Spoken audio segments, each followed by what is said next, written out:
Ikan hiu makan Kinder Joy. Apa tuh Kak Gifty? Enjoy. Asik. Oke.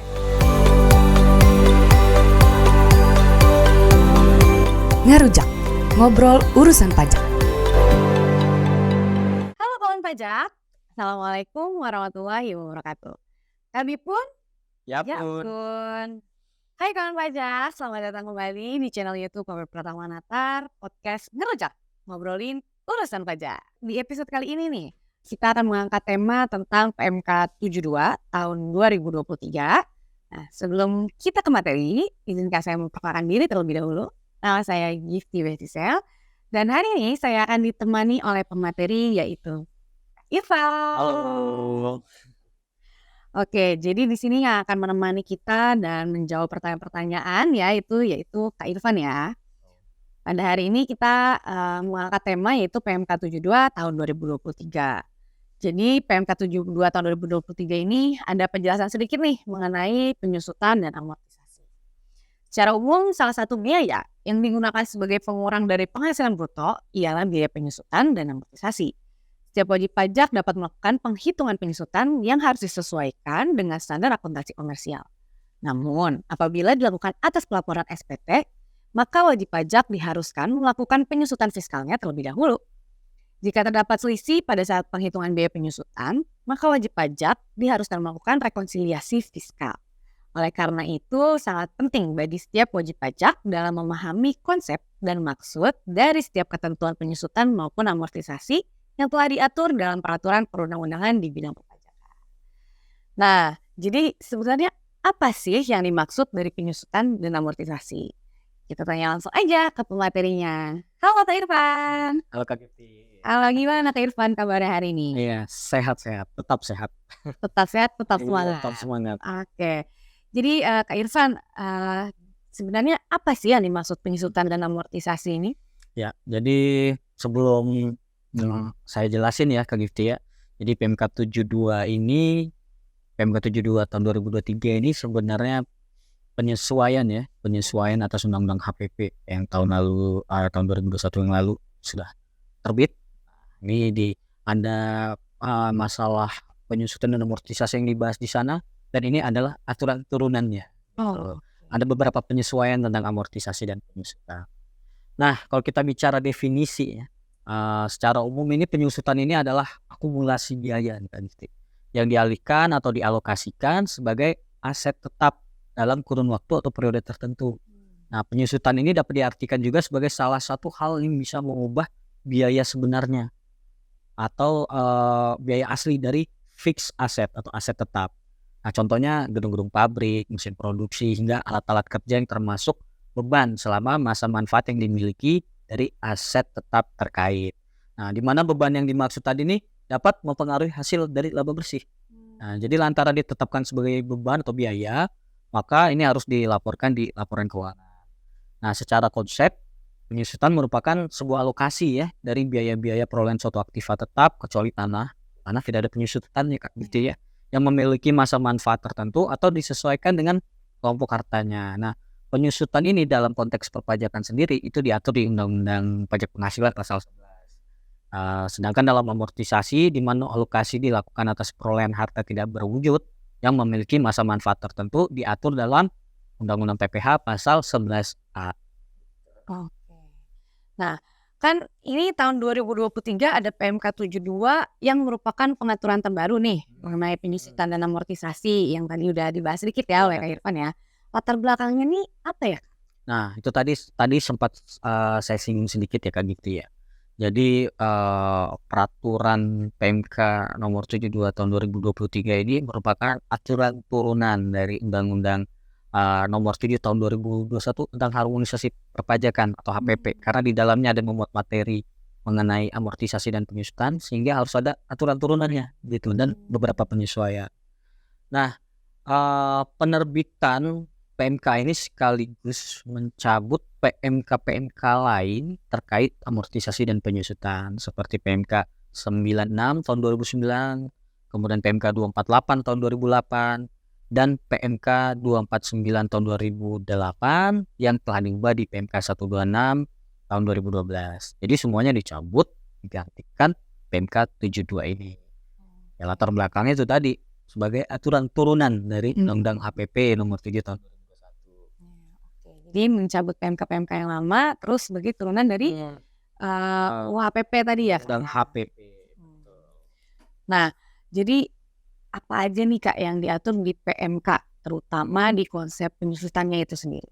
Nah, ini saya agak jelasin agak teknis sedikit ya Kak Gifty ya. Nggak apa-apa ya kalau Boleh, pajak ya. boleh dong. Jadi penyusutan ini dilakukan atas harta berwujud ya. Penyusutan ini terkait sama harta berwujud yang mempunyai masa manfaat lebih dari 1 tahun, yang dimiliki dan digunakan untuk 3M ya kita kenalnya ya, untuk mendapatkan, menagih, dan memelihara penghasilan dengan metode garis lurus ataupun saldo menurun, khusus selain bangunan. Nah, masa manfaat harta berwujud tetap sama dengan pengaturan sebelumnya untuk masa manfaat ya, yakni kelompok 1 selama 4 tahun, kelompok 2 selama 8 tahun, dan kelompok 3 selama 16 tahun. Dan kelompok 4 selama 20 tahun. Nah, sementara untuk bangunan, yaitu bangunan permanen, itu selama 20 tahun dan tidak permanen selama 10 tahun. Nah, pengaturan baru terdapat pada masa manfaat harta berupa bangunan permanen. Nah, melalui pasal 6 PMK 72 ini, WP kini dapat memilih melakukan penyusutan bangunan permanen selama 20 tahun atau sesuai masa manfaat sebenarnya. Jadi yang tadinya harus 20 tahun sekarang dapat sesuai masa manfaatnya berdasarkan pembukuan WP. Nah, untuk masa transisi ini ya mulai tahun pajak 2022, WP dapat menggunakan masa manfaat sesuai pembukuan dengan menyampaikan pemberitahuan paling lambat 30 April 2024 nanti. Nah, pemberitahuan tersebut disampaikan untuk bangunan permanen yang dimiliki dan digunakan sebelum tahun pajak 2022.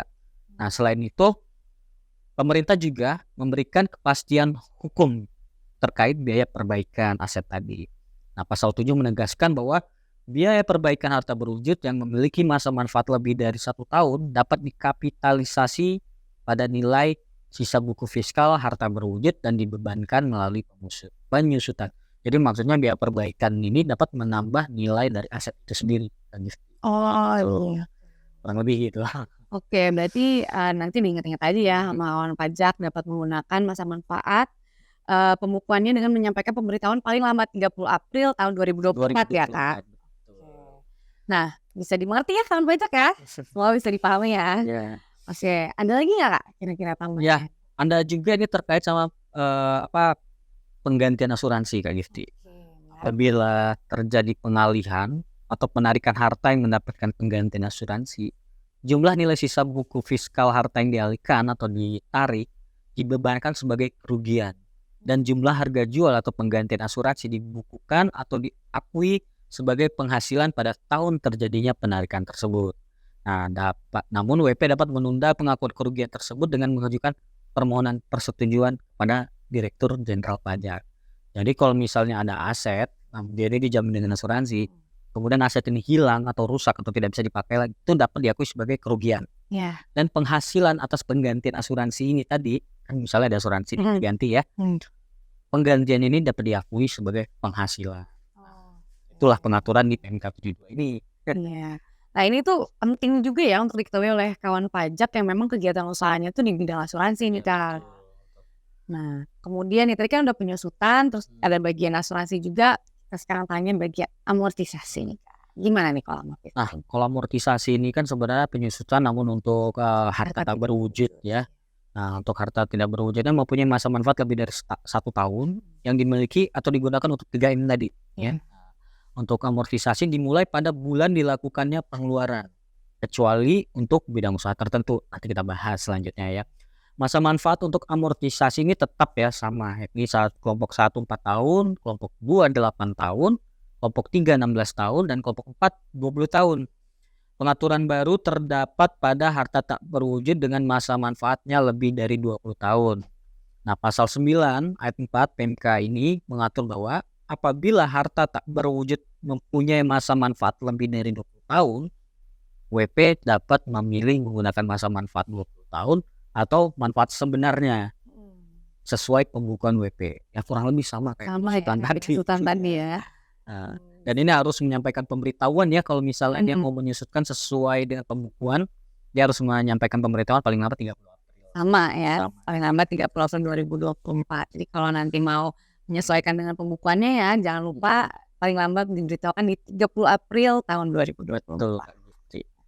Nah tapi, saya yakin nih ya Kak, pasti ini nggak cuma masalah bangunan dan harta tidak Betul. terwujud doang kan yang ada Iya. di aturan ini. Kira-kira ada aturan mengenai hal lain nggak nih Kak? Ya tadi saya singgung tentang bidang usaha tertentu ya Kak Gusti Iya, ya. betul. Nah, ada juga nih di PMK ini merupakan hal baru, bidang usaha tertentu. Ada chapter tentang bidang usaha tertentu.